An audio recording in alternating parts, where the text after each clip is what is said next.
Alors, à un moment donné, si vous savez étudier et lire les textes saints, c'est simple, clair, net et précis, tout est expliqué dedans. Qu'est-ce que sont les Hébreux en réalité? Les Hébreux en réalité sont des Égyptiens. Ce n'est pas un peuple égyptien qui a soumis un peuple hébreu. Les Hébreux sont les Égyptiens de l'ancienne Égypte. Qu'est-ce qui s'est passé? Il s'est passé que les Égyptiens hébreux, ça veut dire qu'ils étaient... En fait, comment dire, les Hébreux, c'est les heureux. On les a appelés comme ça parce que c'est ceux qui étaient libres et qui avaient leur croyance pour eux. Et dans le peuple égyptien à cette époque-là, en fait, il y avait deux clans. Un clan qui croyait aux 12 dieux de la création et un clan qui croyait au final à un Dieu unique. Les croyants à un Dieu unique s'appelaient les Hébreux.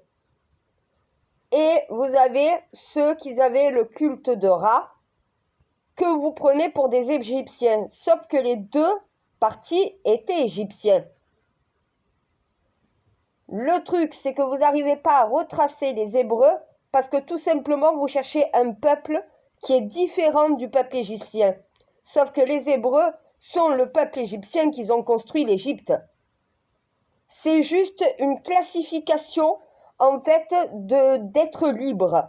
Parce qu'en fait, ils n'ont pas voulu être soumis à une dictature et religieuse et politique de Pharaon. Ils travaillaient pour Pharaon. Sauf que les rêves de gloire, de richesse, de pouvoir de Pharaon ont assis sur l'Égypte à cette époque-là une dictature. Vous savez ce que c'est des dictateurs? Le pharaon de cette époque était dictateur. Le peuple qui lui a aidé à construire toute sa dynastie était non pas des esclaves, étaient ses propres citoyens.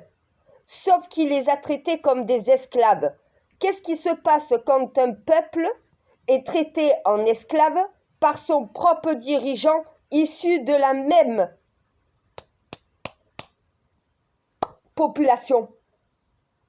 C'est pas parce que tu es un président, c'est pas parce que tu es un roi, c'est pas parce que tu es un pharaon que tu dois oublier que tu ne fais partie que du peuple. On est tous humains sur terre. Sauf que quand un homme est investi, non pas d'une mission divine, mais d'une mission personnelle, celui de s'enrichir, d'avoir la gloire, d'avoir le pouvoir, d'avoir la richesse, et qui maltraite son peuple, c'est une guerre civile.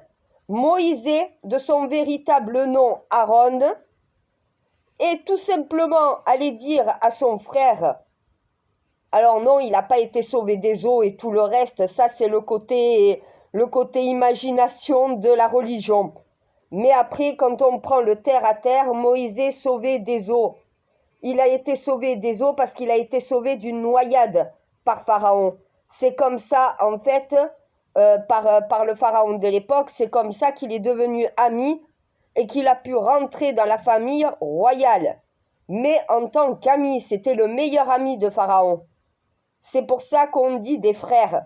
Ils étaient frères de sang, mais pas frères de sang parce qu'il a été adopté frère de sang parce que deux amis fraternels qui étaient issus du même peuple. Ils étaient tous les deux égyptiens, mais ils avaient deux croyances différentes. Un qui croyait en un Dieu unique et l'autre qui croyait aux 12 dieux de la création, dont le 13e Ra. Quand le peuple a commencé à subir la dictature de Pharaon, Aaron, Moïse, est venu dire à son frère, faut que tu arrêtes. À son meilleur ami, faut que tu arrêtes. Tu vas trop loin sur ton peuple. Dieu m'envoie pour te dire de t'arrêter. Libère-les. Arrête d'avoir cette emprise sur eux, cette dictature sur eux, sinon tu vas le payer. Au final, il n'a pas voulu écouter.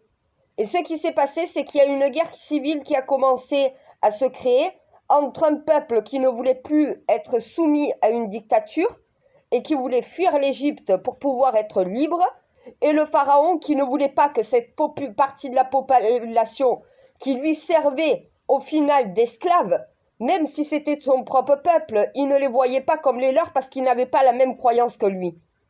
Donc du coup, il s'est mis à les persécuter. Et du coup, ils ont pu fuir après que Moïse et Aaron aient réussi par des petits tours alchimiques, donc voilà, à inverser l'ordre des choses. Oui, mais attends, mon Dieu, ils croient qu'on fait abracadabra et ça y est. Non, les Saints Graal, on manipule une certaine vérité de façon à aider le peuple. Je peux pas leur dire le contraire, je mentirais, mon Dieu. Ça serait leur mentir. Il y a un truc, comme pour la magie, il y a un truc, il y a toujours un truc. Sauf que l'alchimie, c'est un truc naturel, qu'un humain se sert à bon ou à mauvais escient. On se sert de la nature pour nous venir en aide. Avec l'alchimie, tu peux créer une épidémie. Tu peux, justement, avec l'alchimie, manipuler les éléments. Donc, tu peux manipuler le feu, tu peux manipuler les algues, tout ce qui est l'eau, donc voilà, l'air. Tu peux manipuler tout ce qui est biologique, tout ce qui est naturel. C'est ça un alchimiste. Tout ce qui est d'ordre naturel, tu peux t'en servir à bon ou à mauvais escient. C'est pour ça que je dis, faites attention, l'alchimie, c'est pas quelque chose avec quoi on joue. C'est pas un jeu, c'est pas se prendre pour un sorcier ou une sorcière. D'ailleurs, la sorcellerie n'existe pas. La seule chose qui existe, oui, c'est l'alchimie. Les marabouts sont des alchimistes. À partir de plantes, à partir de champignons, à partir d'eau, à partir de matière organique, de matière végétale, on peut justement soit empoisonner quelqu'un, soit guérir quelqu'un. C'est un don, c'est un savoir qu'on possède, mais on a toujours besoin de la nature pour pouvoir le faire. Il y a une manipulation aussi psychologique qui peut se faire aussi. C'est de quoi a joué mon aïeul, donc voilà, à l'époque. Il y avait 2 frères et une sœur qui ont mené la fronde, qui se sont mis contre Pharaon en disant « Maintenant, ça suffit, tu t'arrêtes ». Myriam, Aaron et Noé. Noé a reçu la mission de sauver la plus grande partie des animaux se trouvant en Égypte, pas sur la totalité du monde, ceux qui se trouvaient sur ce territoire. Parce qu'un tsunami qui ravage, c'est des espèces qui disparaissent. Dieu le savait, il lui a donné la mission de prendre un mâle et une femelle de chaque espèce se trouvant sur le territoire avant que le raz-de-marée... Non mais la mer qui recule et qui avance, la mer s'est pas ouverte en deux. C'est tout simplement la mer qui s'est reculée. Noé, lui, a construit une embarcation pour pouvoir accomplir sa mission, pendant que, au final, Myriam et Aaron menaient le peuple de l'autre côté des terres, de l'autre côté de la mer, parce qu'au moment où la mer se recule, tu as toujours un petit moment pour pouvoir foncer. Ils ont traversé au moment où la mer s'est reculée.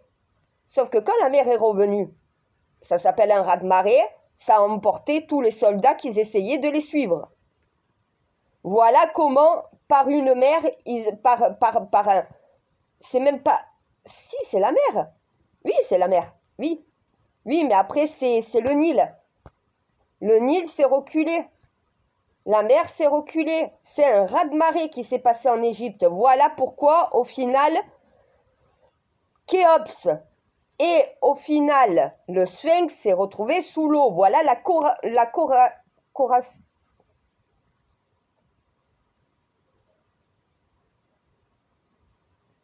Oui, mais ils n'arrivent pas à comprendre tout ça. Pourtant, tout est écrit. Tout est écrit dans la Bible, dans le Coran et dans la Torah. Une fois qu'ils ont pu fuir, il est resté en Égypte que les Égyptiens qui croyaient au culte d'Amon-Ra. Et ceux qui croyaient en un Dieu unique et qui ne croyaient pas en toutes ces divinités étaient de l'autre côté. C'est ces Hébreux-là, ces Égyptiens-là qu'on appelle les Hébreux, qui sont par la suite devenus des Juifs, des musulmans et des chrétiens. Et pendant tout leur trajet jusqu'en Europe, puisque la terre promise, c'est l'Hexagone, c'est l'étoile de David, c'est le sceau de Salomon, Israël, que tu vois marqué au centre de l'étoile, c'est le centre de la France. L'étoile de David, le sceau de Salomon, c'est l'Hexagone, la seule terre sur cette planète qui permet d'obtenir une étoile. Il leur a dit, non mais Dieu a dit à mes aïeux, vous devez trouver un territoire qui ressemble à une étoile. Ceci est la terre promise. Sauf que Aaron, Moïse, s'est arrêté en chemin, puisqu'il est mort. Sa sœur a continué et elle est morte quelque temps après. Donc, une fois que tu décèdes, il n'y a plus de guide. Donc, quand ils sont arrivés en Palestine et qu'ils ont construit Jérusalem, ben, ils ont construit Jérusalem avec chacun leur croyance, celle d'un Dieu unique. Sauf que les prêtres de cette époque se sont divisés en chrétiens, musulmans et juifs, de façon à prendre pouvoir sur Jérusalem et se l'approprier en fonction de sa croyance et de son Dieu, alors qu'ils avaient le même. Quand ils ont quitté l'Égypte pour aller en terre promise, ils croyaient tous ensemble qu'il y avait un seul Dieu. Ils l'appelaient Dieu. À l'heure actuelle, ils sont divisés en 3 religions, juifs, chrétiens et musulmans. Qu'est-ce qui s'est passé entre-temps? Le pouvoir, la richesse, la gloire. Quand tu as des prêtres qui tout simplement manipulent l'esprit des gens et se divisent eux-mêmes pour pouvoir avoir la gloire, avoir le pouvoir, être reconnus, être adulés. Il n'y avait plus les prophètes. Myriam étant décédée, Noé étant décédé quelques années sans être arrivé en terre promise, et l'embarcation, ils l'ont retrouvée. Elle s'est fracassée contre un rocher. Mais après qu'il ait eu le temps de déposer tous les animaux qu'il devait déposer. C'est des années plus tard qu'il s'est fracassé contre un rocher, en essayant justement de trouver la terre promise. C'est difficile, quand on n'a pas la vue du ciel, de reconnaître un territoire en forme d'étoile. Mon Dieu, t'arrives à le comprendre, ça? Ben oui, mais écoute, et tu leur as dit, il faut trouver un territoire en forme d'étoile. C'est le sceau de Salomon, c'est l'étoile de David, c'est la terre promise. Manque de peau, à cette époque, on n'avait pas la technologie pour voir en vue aérienne. Maintenant, on sait que l'hexagone, c'est une étoile. En vue aérienne, tu peux dessiner le pentagramme et tu peux dessiner l'étoile de David. Donc, au final, on le sait maintenant parce qu'on a la vue aérienne. Mais à cette époque-là, compliqué. Donc, quand ils sont arrivés en Palestine, eh ben oui, et à un moment donné, les 12 tribus,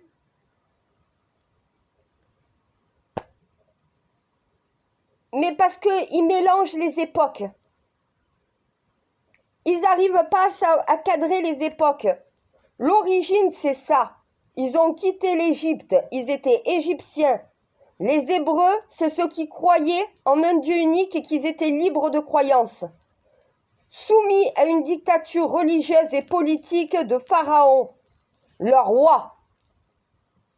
Quand ils en ont eu marre d'être traités en esclaves alors qu'ils étaient justement les citoyens de Pharaon, ils ont quitté l'Égypte, menés par un Saint Graal en mission pour pouvoir les guider. Moïse, ou Aaron de son véritable nom, était leur guide. Et ça ne veut pas dire qu'il a été sauvé des eaux, c'est qu'il a sauvé son peuple du raz-de-marée. C'est écrit dans le Coran, dans la Bible et dans la Torah. Je ne sais pas qu'est-ce qu'ils ne sont pas capables de lire. Mon Dieu, j'ai jamais ouvert une Bible, un Coran et une Torah. Tu m'as donné tous les indices pour comprendre cela. Pourquoi ils n'ont toujours pas compris? Une fois qu'ils se sont retrouvés de l'autre côté du Nil et que le raz-de-marée a détruit une grande partie de l'Égypte, a mis l'Égypte sous l'eau, on a vu ce que fait des raz-de-marée, donc voilà, dans plusieurs pays. Un raz-de-marée, ça te rase carrément une ville. Voilà, la puissance de l'eau. Donc une fois que eux, ils étaient de l'autre côté, ils ne pouvaient pas revenir en Égypte. Ils avaient quitté l'Égypte pour une nouvelle terre où ils pourraient être libres de leurs croyances et non plus sous la dictature religieuse et politique d'un fou furieux qui a pris la grosse tête, qui a pris le melon. Au final, sur le chemin, Moïse, Aaron, est décédé. Quand ça s'est passé, il était déjà âgé. Il n'était pas aussi jeune que quand on voit dans Le Prince d'Égypte. Il était déjà âgé. De toute façon, à pied de l'Égypte jusqu'à Israël, jusqu'en Palestine, jusqu'à Jérusalem, il ne faut pas des années et des années. Sauf qu'il était déjà malade quand il a accompli cette mission. Il était âgé et malade, il était déjà souffrant. Il est mort d'une fièvre et de déshydratation en plein désert sans eau, c'est un peu normal. Myriam a été assassinée parce que comme c'était justement la sœur du prophète, fallait l'éliminer. Sinon, ils n'auraient jamais pu prendre pouvoir, les prêtres. Elle a été assassinée à coups de couteau. Les couteaux existaient déjà à cette époque.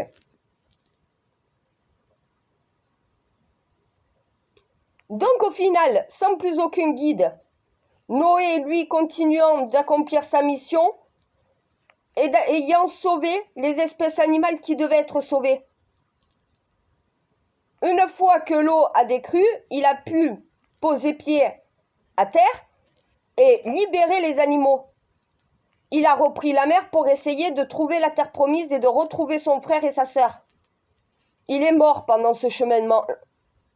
Donc plus aucun guide, plus aucun Saint Graal n'était vivant pour dire au peuple où il devait aller. Donc au final, le peuple hébreu s'est installé au Moyen-Orient, en Afrique, au Maghreb et en France, en Espagne, au Portugal, en Italie, en Allemagne, en Suisse. Ils n'ont pas compris comment on a colonisé le monde. J'en peux plus de ce peuple. Les Hébreux de Babel, qui sont arrivés en France, sont bien arrivés en terre promise, mais la terre promise, en réalité, c'est une terre où tu as le droit d'être libre, d'être ce que tu veux, d'être libre de croyance, ne pas être sous dictature. Sauf qu'au final, ça a créé une division. Chacun a créé sa société dans son pays, a imposé ses règles, qu'ils étaient ses règles propres et pas des règles communes. Voilà pourquoi on est autant divisé. Voilà pourquoi il y a 333 pays dans le monde. Voilà pourquoi il y a autant de religions. Parce que chacun a voulu imposer sa personne aux autres depuis ce temps-là. Et une partie des Hébreux qui se sont arrêtés en Palestine ont créé Jérusalem. Ils étaient encore Hébreux de Babel. Ils n'avaient pas de religion parce que la religion qu'on leur avait imposée, c'était la religion des dieux d'Égypte. Et eux croyaient en un seul Dieu unique. Ils ne croyaient pas en toutes ces divinités. Donc les prêtres ont voulu créer des cultes. Un culte. Sauf que ça ne convenait pas à d'autres prêtres qui, eux, de leur côté, se sont divisés pour pouvoir au final créer 3 religions. La réalité est là. Les chrétiens sont des païens. C'est le culte païen en réalité, qui a été modifié par les Romains pour en faire ce qu'on a à l'heure actuelle. Les musulmans et les juifs, même chose. On est le même peuple, le peuple qui a quitté l'Égypte, le peuple qui s'est répandu dans toutes les terres pour pouvoir recréer une civilisation pour nous. Regarde au final. Et tout est écrit. Tout est écrit. Ils ne savent pas lire les textes saints, mon Dieu. Mais parce que les musulmans lisent leur Coran. Ouvre une Bible, ouvre une Torah, réunis les 3 textes saints, les 3 livres saints et t'auras la vérité. Je leur dis de le faire depuis maintenant 7 ans. Ils n'ont toujours pas fait ce cheminement-là. Tant qu'ils ne le feront pas, ils ne pourront pas se tolérer et vivre ensemble. Il faut réunifier ce qui a été divisé. On ne peut pas éliminer toutes les religions pour revenir à une seule religion de Dieu. Mais si toutes les religions de Dieu se disaient, il n'y a qu'un seul Dieu, et c'est le Dieu unique pour tous, déjà il n'y aurait plus de guerre de religion.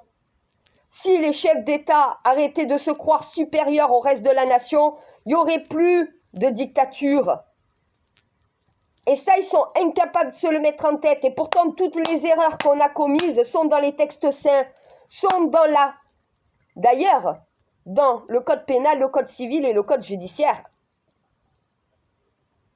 D'où est sortie la loi? De la Bible, du Coran et de la Torah. Faut peut-être se réveiller au bout d'un moment. Qui explique le bien et le mal si ce n'est pas les textes saints qui permettent de le faire? Non, mais il y en a qui devraient prendre la carte de France et qui devraient faire un triangle vers le haut, un triangle vers le bas. Et oui, t'as le sceau de Salomon, t'as l'étoile de David.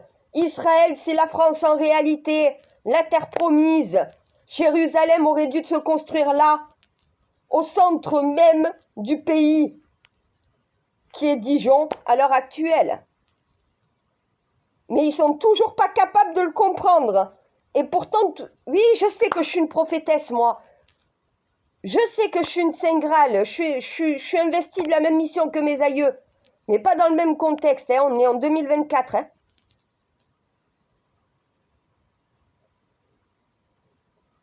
Ah, mais tant qu'ils ne comprendront pas ça, n'oublie jamais qui tu es et d'où tu viens. Retourne toujours aux sources, à l'origine. Ça ne s'applique pas qu'à ta petite vie privée, ça s'applique à toute l'histoire de l'humanité. Nous étions des Atlantes qui sont devenus des Égyptiens, qui par la suite sont devenus des Hébreux de Babel, qui sont devenus de simples Hébreux, puis des chrétiens, des musulmans et des juifs. On s'est répartis partout dans le monde. Il y a de ça 7 fois 3600 ans. L'espèce humaine est née. 3600 ans plus tard, et l'histoire de l'Atlantide. 3600 ans plus tard, et l'histoire de Moïse, de Noé. Et au fur et à mesure, les années passent. On est à l'heure actuelle 7 fois 3600 ans de vie sur Terre. Tous les 3600 ans, il se passe quelque chose et un Saint Graal, un prophète, leur vient en aide. Ça fait déjà 7 fois 3600 ans que tu leur envoies des prophètes et des prophétesses, que tu leur envoies des guides. Ils ne les écoutent pas. Ils ne sont pas capables de t'écouter, ils ne sont pas capables de nous écouter, nous les Saint Graal, ils en font qu'à leur tête. Ils continuent de se diviser. Au lieu d'apprendre à vivre ensemble, de cohabiter, de se respecter, de vivre en paix, ils préfèrent se faire la guerre, ils préfèrent s'entretuer pour une histoire de religion ou une histoire de pouvoir, pour une histoire de conquête. Ils n'ont pas compris que le monde appartient à l'humanité. L'Égypte n'appartient pas plus aux Égyptiens qu'il appartient à nous les Français. La France ne nous appartient pas qu'à nous. La France appartient au monde entier. Il y a des règles qui permettent à chaque pays de pouvoir vivre ensemble dans un pays. Mais tous les pays, toutes les personnes dans le monde ont la possibilité de venir en France. À un moment donné, c'est ça, le monde nous appartient à nous les humains. On s'est répandu partout, on a créé notre société humaine sur toutes les terres de ce globe. C'est ce que Dieu nous a dit de faire, on l'a fait ça par contre. Mais on a oublié qu'il fallait vivre ensemble pour cela.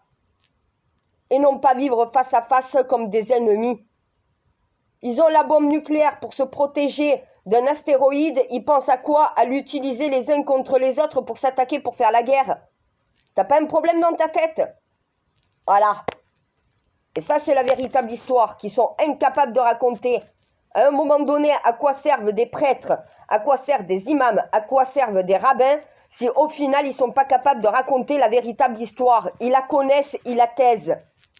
Parce qu'ils croient quoi? Que de dire la vérité, qu'on est le même peuple, qu'on a le même Dieu, c'est quelque chose de péché?